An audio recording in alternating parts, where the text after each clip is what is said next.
షర్మిల గారి మాటలు చూస్తే ఒకప్పుడు షర్మిల గారిని ఎలా అభిమానించామబ్బా అనిపిస్తూ ఉంది.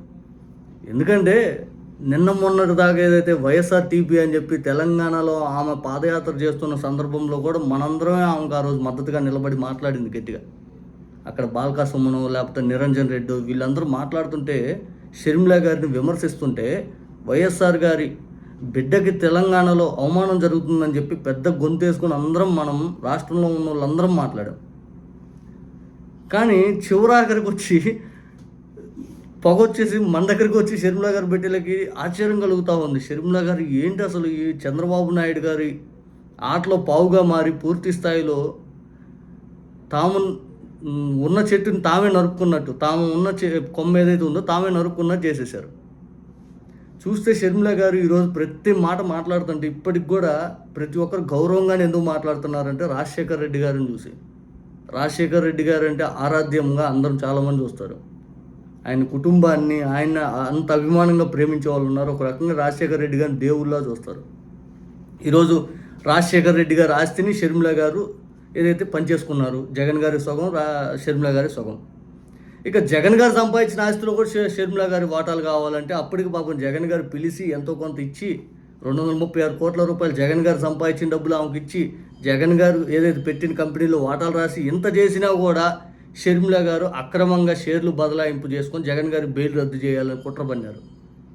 ఈ రోజుకి కూడా ఆస్తులని నా కుమారుని కొడుకుని జగన్ గారు కుమార్తెని కొడుకుని జగన్ గారు మోసం చేశారు, మేనమామ ఇట్లా చేస్తాడా, జగన్ గారు లాంటి అన్నం ఉంటే కలంకితుడు అని చెప్పి ఎట్లా పడితే అట్లా మాట్లాడుతూ ఉన్నారు. ఇక షర్మిల గారికి ఈ ఆస్తుల సంగతి వైఎస్ఆర్ గారి వీడియో ఒకటి పెద్ద ఎత్తున వైరల్ అవుతూ ఉంది. ప్రతి రూపాయి జగన్ గారు అనుభవించే ప్రతి రూపాయి జగన్ గారి కష్టార్జితం, జగన్ గారు కష్టంతో సంపాదించుకున్నది. రాజశేఖర్ రెడ్డి గారు సంపాదించింది ఇద్దరికి పనిచేశారు. నిజానికి నిన్న రాచమల్లు గారు మాట్లాడిన ప్రతి మాట నిజం. ఈరోజు రాజశేఖర రెడ్డి గారు సంపాదించిన ఆస్తి ఎందుకు విమలమ్మ గారికి ఇవ్వలేదు? బ్రదర్ అనిల్ కుమార్ గారికి ఏదైతే తోబుట్టువులు ఉంటే తోబుట్టువులకి ఎందుకు ఆస్తి లేదు? చంద్రబాబు నాయుడు గారికి తోబుట్టువులు ఉంటే తోబుట్టువులకి ఎందుకు ఆస్తి లేదు? ఆయన సంపాదించుకొని ఇవ్వండి, వాళ్ళ తండ్రి గారు సంపాదించింది ఎందుకు ఇవ్వలేదు? మరి ఇక్కడ ఎందుకు ఈ పాయింట్ అప్లికేబుల్ కావాలి? ఎందుకు ఏదైతే రాజశేఖర రెడ్డి గారి కుటుంబం తరపున వచ్చిన వైఎస్ అనే ట్యాగ్ లైన్ కావాలి? మీ బిడ్డకు కూడా వైఎస్ రాజారెడ్డి వైఎస్ అనే ట్యాగ్ లైన్ తీసుకున్నారే. చివరాఖరికి వాళ్ళ ఆస్తి కావాలి, వాళ్ళ డబ్బు కావాలి, వాళ్ళ ఇంటి ట్యాగ్ లైన్ కావాలి, వాళ్ళ ఇంటి పరువు ప్రఖ్యాతులు పేర్లు ఇవన్నీ మీకు అవసరంలా. ఆ ఇంటి మనుషులు మీకు వద్దు. ఇదేమి రాజకీయం? షర్మిల గారిని చూస్తుంటే 2 రాష్ట్ర తెలుగు ప్రజలు బాధపడతా ఉన్నారు. ఏంటమ్మా ఇదని. రాజశేఖర రెడ్డి గారి వీడియో స్వయంగా అసెంబ్లీ సాక్షిగా చెప్పారు, ఇదంతా కష్టం జగన్ గారిదే అని. చూడండి.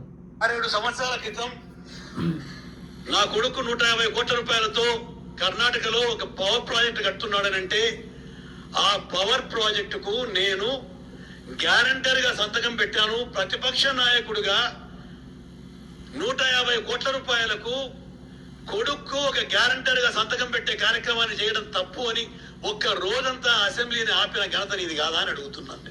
పార్లమెంట్ లో మనం ఏదైనా హస్కు అంటే మనకు కావాల్సింది మాట్లాడిన లాస్ట్ బెంచెస్ పని చేస్తాయి. ఆ లాస్ట్ బెంచ్ లో కూర్చున్నాం. ఏం చేద్దాం సాయి, కొడుకు 5 కోట్లు కావాలంటున్నాడు, ఇవ్వు అని సీరియస్ గా చూసినా తప్ప ఇవ్వు ఎక్కడి నుంచి వస్తుంది అట్లా. సరే ఏదో విధంగా చేసి ఇవ్వు రాజు, భవిష్యత్తు బిడ్డ అట్లా అని చెప్పాను. అని చెప్తే సరే ఏదో డెవలప్మెంట్ కు ఏదో ప్రాపర్టీ ఇచ్చి నేను ఇస్తాను అట్లానే. కొన్ని రోజులు అయిన తర్వాత ఆయన గుర్తు పెట్టుకుని అదే సీట్లో అదే పార్లమెంట్ లో యోగ్యుడైనాడయా, సంపాదిస్తున్నాడు, మనకి ఇంకా డబ్బులు కొద ఉండదులే, యోగ్యుడైనాడు అని చెప్పడం జరిగింది. రాజశేఖర్ రెడ్డి గారు ఏదైతే గ్యారంటీగా సంతకం పెట్టారు, ఏదైతే ఆ డబ్బుకు సంబంధించి మళ్ళీ జగన్ గారు మళ్ళీ క్లియర్ చేసుకుంది. జగన్ గారు ఏదైతే కంపెనీల్లో భారతీయ సిమెంట్స్ అవ్వండి, సాక్షి అవ్వండి, వీటన్నిటికీ బ్యాంక్ లోన్స్ అవ్వండి, వీటన్నిటికీ జగన్ గారే క్లియర్ చేసుకుంది. అప్పులన్నీ జగన్ గారు క్లియర్ చేసుకున్నారు. అప్పుల్లో షర్మిల గారికి వాటా లేదు. ఆదాయంలో వాటా కావాలంట, ఆస్తుల్లో వాటా కావాలంట, ఈడీ కేసులు అటాచ్ అయిన వాటా కావాలంట. షర్మిల గారిని చూస్తుంటే ఆశ్చర్యం కలుగుతూ ఉంది. జగన్ గారికి ఉండే అప్పులు కూడా వాటా కావాలని ఎందుకు అడగట్లేమా? ఆయన కష్టంతో నిర్మించుకున్న సామ్రాజ్యం ఇదంతా, ఆయన కష్టంతో నిర్మించుకున్నటువంటి డబ్బు ఇదంతా, ఆయన కష్టపడి సంపాదించుకున్నది వాళ్ళ పిల్లలకి పెట్టుకోవాలని ఆయనకు ఉండదా? ఎవరి పిల్లలకు వాళ్ళు చేయాలని ఏ తండ్రికి తాపత్రయం ఉండదు, ఏ తల్లికి తాపత్రయం ఉండదు. మీరు మాట్లాడుతున్నారే నా కుమారుడు నా కుమార్తె అని, ఆయనకు ఉండదా? నా కుమారుడు నా కుమార్తె అని మీరెందుకు ఆలోచించలేకపోతున్నారు? నా మేనకోడళ్ళు నా మేనకోడళ్ళని జగన్ గారే ఆలోచించాలా? మీరెందుకు ఆలోచించలేకపోతున్నారు చెప్పండి? మీ భర్త గారు మీరు సంపాదించింది మీరెందుకు చేయలేకపోతున్నారు? మీరు రిటర్న్ అప్లికేబుల్ కూడా మాట్లాడండి, ఎందుకంటే అందరు సమానమే. పూర్తి స్థాయిలో జగన్ గారు వెంట ఇంతమంది బలంగా ఎందుకు మాట్లాడాల్సి వస్తుందంటే, ఏ తెలుగు అని ప్రపంచంలో ఎవడైనా కానీ, ఏ కుటుంబం అయినా కానివ్వండి, చివరాఖరికి మాలాంటి ఏదైతే సామాన్యంగా ఉండే వాళ్ళ కుటుంబాలైనా అవ్వండి, ఎవరైనా కానీ తాము ఏదైతే సంపాదించింది కట్నకానుకూల రూపంలో పెళ్ళప్పుడు ఇస్తారు తప్పితే తర్వాత అంతా అయిపోయినాక సగభాగాలు ఆడపిల్లలకి ఎవరు ఇచ్చేది లేదు, ఎవరు ఇయ్యరు కూడా. మా తండ్రి గారైనా నేనైనా ఎవరైనా కానీ మా బతుకులు మేము బతుక్కోవాలని, డబ్బున్న వాళ్ళైనా అదే అప్లికబుల్. ముఖేష్ అంబానీ అయినా మొత్తం ఆస్తి ఏమో రాసిచ్చాడా?